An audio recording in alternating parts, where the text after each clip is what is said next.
শুভ দুপুর বন্ধুরা। আজকের মেনু হচ্ছে শাক ভাত।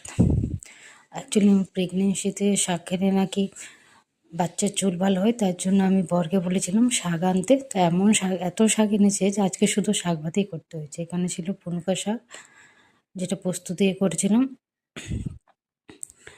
তারপর ছিল এখানে পালং শাক, যেটা রসুন আর শুকনো লঙ্কার বেগুন দিয়ে করেছিলাম। তারপর ছিল এখানে মূলো শাক, যেটা পেঁয়াজ ফোড়ন দিয়ে করেছিলাম।